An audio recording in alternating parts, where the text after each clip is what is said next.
El pasado 28 de abril, el presidente de la República envió a la Cámara de Diputados una iniciativa de reforma electoral que reforma, deroga y adiciona diversos artículos de la Constitución política. La intención, dice la iniciativa, es facilitar la participación ciudadana, fortalecer a los órganos administrativos y jurisdiccionales que garanticen imparcialidad y el equilibrio de poder.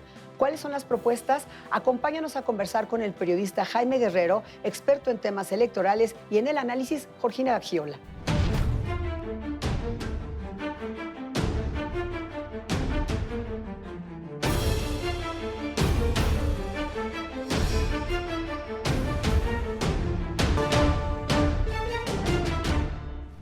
Jaime Guerrero, bienvenido. Siempre un gusto de verdad que estés con nosotros. Al contrario, Estela, muchas gracias por la invitación. Bueno, pues llegó finalmente la iniciativa del presidente de las comisiones en la Cámara de Diputados y más allá del cambio de nombre que se ha planteado, hay varias propuestas. ¿Te parece si empezamos con esta de reducir el número de legisladores? Sí, no te puedes explicar cómo este país con 126 millones de habitantes tiene una Cámara de Diputados tan onerosa, tan voluminosa, igual que una Cámara de Senadores. Tú lo comparas, por ejemplo, con el Poder Legislativo estadounidense, que tiene pues, prácticamente las mismas dimensiones que el mexicano, pero con 3 veces más de población. Entonces, tenemos un cuerpo legislativo bastante pesado, bastante costoso, y creo que es una demanda ya añeja el hecho de que se reduzca el número de legisladores. Velo de esta forma, tenemos en elecciones presidenciales y legislativas, particularmente a la Cámara de Diputados, una especie de 300 elecciones locales, que son los 300 distritos en los que se divide el país. Sí. Y con esta reforma lo que se trata de hacer es tener pues 32 elecciones locales, 32 elecciones federativas, para que precisamente los cómputos pasen a ser de distritales a cómputos estatales. Y a partir de ese grado de participación electoral, pues los partidos puedan tener su representación legislativa. De 500 a 300 en la Cámara, plantea de 128 senadores a 96. A 96. Y en los congresos locales también plantea. También hay una reducción de los congresos locales y también las regidurías, es decir, a nivel de la administración o de los equilibrios prácticamente hechos ya en los ayuntamientos. Entonces, creo que hay un adelgazamiento de esta actividad burocrática que me parece que corresponde como un poco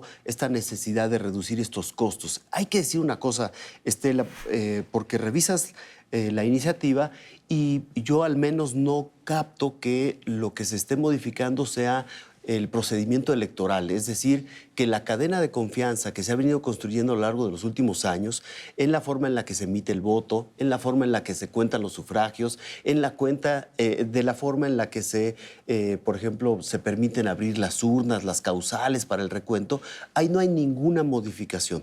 Lo que se modifica esencialmente son los aparatos administrativos que tienen que ver con la organización electoral, en el caso del INE, de los soples, que la propuesta es desaparecerlos, y en el caso del Poder Legislativo, hacerlos más compactos. Bien, vamos justamente a los soples. Estos organismos públicos locales electorales plantea efectivamente que desaparezcan y se concentre todo en un nuevo instituto. En el Instituto Nacional, vaya. En el Instituto Nacional de Elecciones y Consultas.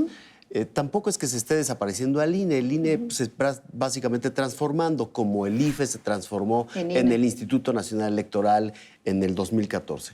En efecto, el asunto de mantener los soples con vida es prácticamente ocioso. Ojalá sea la racionalidad lo que se imponga y no el hígado. Y creo que ahí tiene mucha razón. Yo no encuentro una explicación lógica a muchos de los aspectos de la organización electoral que todavía mantenemos y que parece que los partidos no quieren atajar, que no quieren entrar a la discusión. Me sorprendió mucho que inmediatamente, a bote pronto, apenas estaba presentando la iniciativa, pero en la mañanera ni siquiera había llegado el documento a la Cámara de Diputados y ya algunos partidos estaban diciendo, no va a pasar así. Yo llamaría un poquito a la serenidad, a la racionalidad y a que se analicen las cosas. Es probable que algunas cosas de esta iniciativa lanzada originalmente por el presidente no pasen. Muy bien, ¿Qué propone la oposición? Me alienta un poco el hecho de que ya PRI, PAN y PRD hayan dicho que se va a presentar una contrapropuesta. Bueno, pues habrá que analizarlas, ponerlas sobre la mesa e ir todos al debate, pero mantener los soples, yo aquí te lo he dicho desde hace algunas semanas, incluso de hace algunos meses, es absolutamente ocioso porque esa autoridad electoral va paralela al Instituto Nacional Electoral. Es decir, tenemos dos autoridades en los estados, la autoridad local y la autoridad federal. Se espejea su labor. A propósito de este tema de austeridad, etcétera, también se habla del financiamiento a los partidos. La iniciativa dice hay que reducirlo y que se acepten aportaciones de simpatizantes y militantes. Sí, es básicamente quitar el financiamiento ordinario. Es un cambio muy importante. Y es un cambio que me parece refleja también una demanda social a lo largo de las últimas décadas.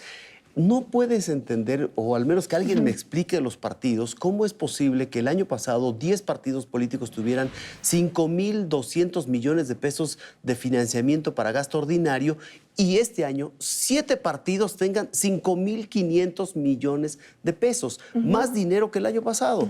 La respuesta está en la fórmula que los partidos, a través de los legisladores, aprobaron en la Constitución para darse dinero con base en el número de electores.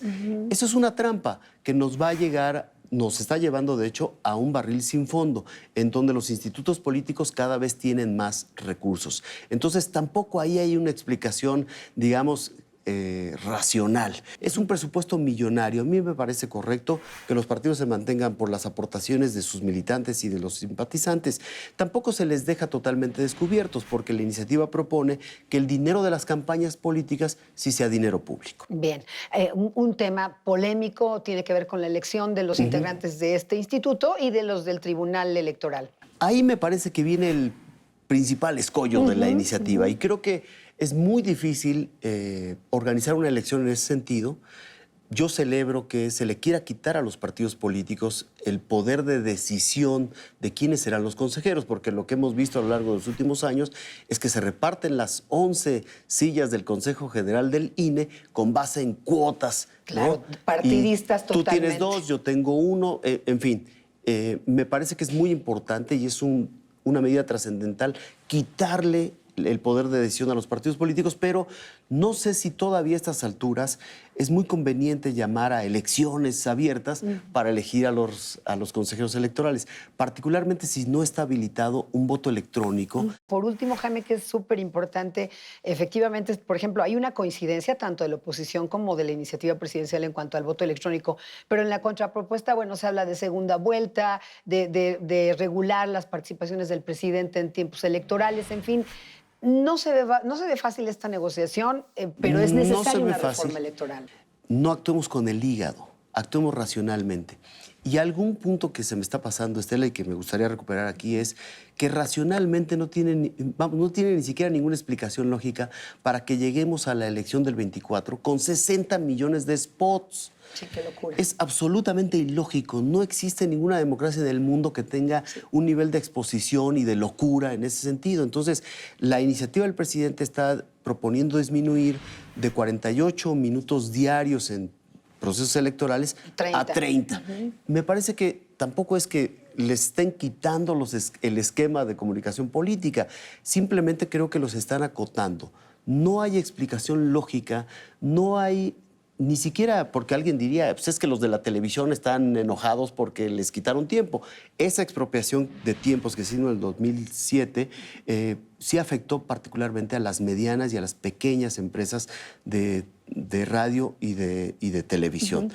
Se está tratando de corregir. Los partidos no tienen ninguna justificación para decir mantengamos las cosas como están. No tiene lógica. Que les pregunten a los ciudadanos. Ahí están los resultados cada vez que se ven la espotiza, que es, como se ha considerado, cada 3 años. Entonces, creo que tenemos que ir a los aspectos racionales, poner las cartas sobre la mesa. Me gusta la idea de la segunda vuelta. Ojalá y pueda ser posible que se llegue a concretar para el 2024, pero también hay que decir que lo que necesita la democracia mexicana no son mayores ataduras, no es callar y ponerle una mayor mordaza al presidente, sino dejar que los actores políticos se expresen con mayor libertad. Creo que en esa palabra la libertad de expresión, se juega mucho. Tenemos una camisa de fuerza a la que hay que soltarle ya los amarres.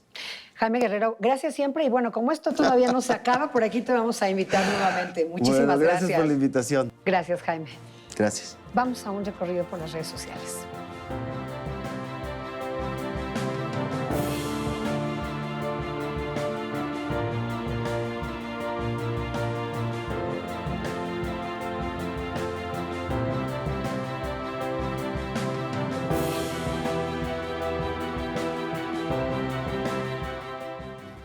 Georgina Gagiola, bienvenida. Muchas gracias, Estela. Bueno, Jaime Guerrero, de este tema del cambio en el modelo de comunicación política. ¿Tu lectura cuál es? Pues mira, yo creo que la ciudadanía sí está cansada de la spotiza. Cuando vienen las elecciones, todo el tiempo estamos escuchando a diferentes partidos políticos. Creo que sí debe de haber una reducción en ese sentido en la comunicación, pero también creo que debería de ser proporcional para todos. Es decir, tú cuando escuchas un spot, escuchas más a los partidos grandes porque en ese sentido se divide de acuerdo a la votación que han tenido. Entonces, casi nunca escuchas, por ejemplo, a un candidato independiente en un spot, ¿no? Entonces, yo creo que si se baja, que se baje parejo y que todos se puedan anunciar de la misma manera. A mí me parecería lo más democrático en ese sentido, que es la misma base del financiamiento de los partidos políticos.